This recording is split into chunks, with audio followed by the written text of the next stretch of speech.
नमस्कार, मैं हूं शरद कुमार। आप देख रहे हैं राजस्थान तक। दरअसल राजस्थान की सियासत इन दिनों 18 जून 1576 के आसपास घूम रही है। कल देर शाम राजस्थान के मुख्यमंत्री अशोक गहलोत के निवास से प्रेस विज्ञप्ति जारी हुई और कुछ तस्वीरें जारी हुई, जिसमें जौहर फाउंडेशन और राजपूत संगठन के नेताओं से मुख्यमंत्री अशोक गहलोत की मुलाकात हुई और इस बात पर चर्चा हुई कि किस तरह से राजस्थान के स्कूली पाठ्यक्रम में प्रताप को लेकर सिलेबस में छेड़छाड़ की गई है।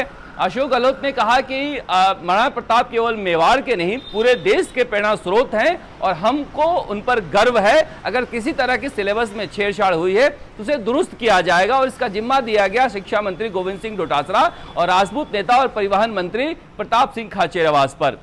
दरअसल प्रताप को लेकर जो सियासत देश में चल रही है, खासकर के राजस्थान में, उसे समझना होगा। सबसे पहले वसुंधरा राजे के दूसरे कार्यकाल में राष्ट्रीय स्वयंसेवक संघ ने उदयपुर में प्रताप गौरव केंद्र बनाया। प्रताप गौरव केंद्र का उद्घाटन जो है संघ प्रमुख मोहन भागवत ने किया था और उसके ऊपर वहां दौरा करने के लिए खुद प्रधानमंत्री नरेंद्र मोदी आए थे। दरअसल संघ ये स्थापित करना चाहता है कि प्रताप हिंदू हृदय सम्राट थे और ये साबित करने के लिए जरूरी था कि प्रताप के बरक्स किसी को खड़ा किया जाए और वो सबसे मुफीद नाम अकबर का मिला। उसके बाद एक विवाद शुरू किया गया कि देश में अकबर महान क्यों पढ़ाया जाता है, प्रताप महान क्यों नहीं है। प्रताप महान थे और प्रताप महान रहेंगे। अकबर की महानता कई दूसरी वजहों से थी, हल्दी घाटी के युद्ध से उसका कोई लेना देना नहीं था, लेकिन ये एक विवाद खड़ा किया गया। उसके बाद एक प्रोफेसर चंद्रशेखर शर्मा के शोध को हवाला दिया गया, जिसमें उन्होंने कहा था कि उदयपुर के ग्रामीण इलाकों में ताम्र पत्र मिले हैं और उन ताम्र पत्रों पर एक लिंग जी के दीवान प्रताप का हस्ताक्षर है और उनके हस्ताक्षर से उस इलाके में लोगों के पट्टे बांटे गए। दरअसल उस समय राजा ही पट्टा बांटा करता था, इसलिए कहा गया कि हल्दी घाटी के युद्ध में प्रताप जीते थे, क्योंकि वो पट्टे हल्दी घाटी युद्ध के बाद है और राजा के रूप में उन्होंने पट्टा दिया था।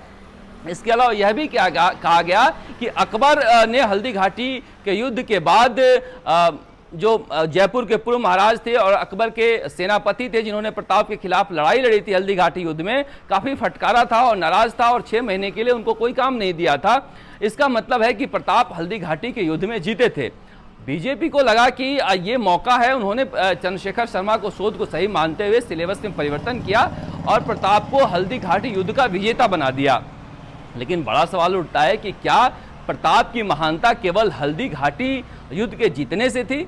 क्या अब तक अगर हम लोग ये पढ़ते आए हैं कि हल्दी घाटी युद्ध अनिर्णित रहा था तो हम प्रताप के सूरवीरता को, प्रताप की महानता को कमतर समझते आए हैं? ऐसा नहीं है। लेकिन प्रताप को सियासत का हथकंडा अपनाया जा रहा है। दरअसल बीजेपी और संघ चाहता है कि प्रताप हिंदुओं के प्रतीक बने, वहीं कांग्रेस जबरदस्ती चाहती है कि प्रताप को एक धर्मनिरपेक्ष एक शख्सियत के रूप में पेश की जाए। यही वजह है कि जो कांग्रेस शासन में अभी सिलेबस चेंज हुआ है, उसमें अगर आप पढ़ेंगे तो साफ साफ लिखा हुआ है कि महाराणा प्रताप का राज्य धर्मनिरपेक्ष था, उनका किसी धर्म से कोई लेना देना नहीं था। जब अकबर के हिंदू सेनापति के खिलाफ उनका अफगान मुस्लिम सेनापति हाकम खान सूरी ने हल्दी घाटी के युद्ध में अगुवाई की थी महाराणा प्रताप की सेना की, इसका मतलब कि हिंदू मुसलमान की लड़ाई हल्दी घाटी का युद्ध नहीं था।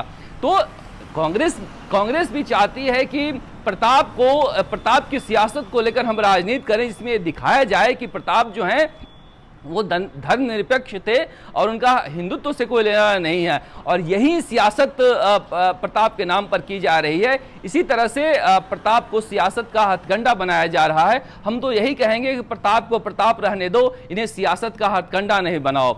दरअसल प्रताप के बारे में अगर आप पढ़ना शुरू करें तो प्रताप उस अदम्य साहस का नाम है जो उस समय उस वक्त के सबसे शक्तिशाली बादशाह के खिलाफ, उसके जुल्म के खिलाफ वो उठ खड़े हुए थे। प्रताप एक ऐसे प्रतीक का नाम है जो अपने आत्मसम्मान के लिए उस समय के सबसे ताकतवर हुकूमत से टकराए थे। प्रताप एक ऐसे शख्सियत की उदाहरण है जिन्होंने अपना सब कुछ न्यौछावर कर दिया सिर्फ आत्मसम्मान के लिए। वो ऐसे इंसानियत का नाम है जिनके आखिरी क्षण तक उनका घोड़ा चेतक भी साथ नहीं छोड़ना चाहता था। प्रताप ऐसे खुददारी के नाम का नाम है जिनकी एक आवाज पर उस समय का सबसे बड़ा धन कुबेर भामाशाह अपना सब कुछ न्यौछावर कर दिया। तो कहा जा सकता है कि महाराणा प्रताप को लेकर जो जिस तरह की सियासत हो रही है, कहीं न कहीं हम प्रताप की महानता को कमतर करने की कोशिश कर रहे हैं। वो प्रताप जिसने अकबर के भेजे गए तमाम समझौतों को और बड़े से बड़े प्रलोभन को ठोकरे मार दिया, उस प्रताप के नाम पर जिस तरह से सियासत की जा रही है, निश्चित रूप से प्रताप को वो कमतर करता है। सवाल उठता है कि क्या प्रताप केवल राजपूतों के थे? प्रताप केवल क्या हिंदुओं के थे? प्रताप इस देश की आत्मा है। प्रताप के जैसा ना जाने कितने लोगों ने कितनी लड़ाइयाँ लड़ी होगी, लेकिन हर कोई प्रताप नहीं बन पाया। प्रताप के जो हल्दी घाटी युद्ध था, उसे कहा जाता है कि वो युद्ध अनिर्णित रहा। उसके पक्ष में दलील दी जाती है कि अगर प्रताप जीते होते तो मेवाड़ के वो राजा होते। प्रताप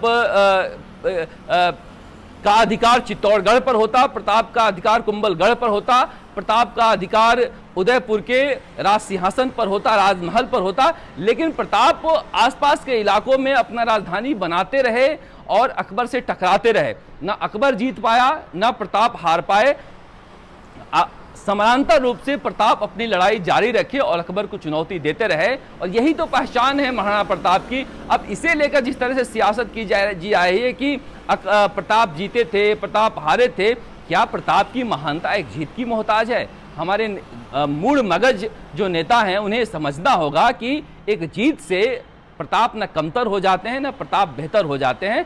महाराणा प्रताप को लेकर जिस तरह से सियासत हो रही है, अपने आप में कहीं दिखाता है कि हम वोटों की राजनीति में कितना गिर चुके हैं कि एक इतिहास के एक महान शख्सियत को हम इसमें घसीट रहे हैं। दरअसल राजपूत वोट को लेकर भी राजस्थान में एक सियासत चल रही है। पिछली बार जो वसुंधरा राजे हारी, उसमें बड़ा योगदान कहा जाता है कि राजपूतों की नाराजगी का था। जिस तरह से आनंदपाल इनकाउंटर हुआ, उसके बाद जैसलमेर में इनकाउंटर हुआ था, उसके बाद भी कई वजहें थी, उसको लेकर राजपूत नेताओं में नाराजगी रही और वसुंधरा राजे की हार हुई। उसके बाद से जिस तरह से आर्थिक आधार पर अशोक गहलोत ने आरक्षण दिया, उसे लेकर राजपूतों ने कहा गया कि उपचुनाव में कांग्रेस का साथ दिया।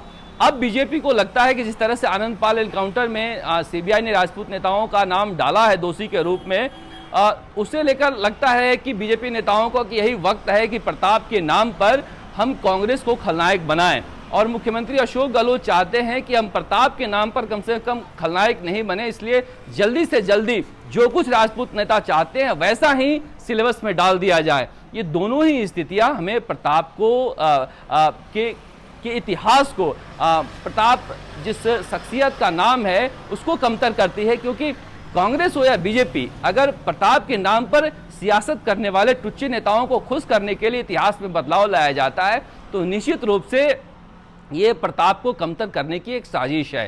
क्योंकि प्रताप, हम तो यही कहेंगे कि प्रताप को प्रताप रहने दो, प्रताप को सियासत का हथकंडा ना अपनाओ।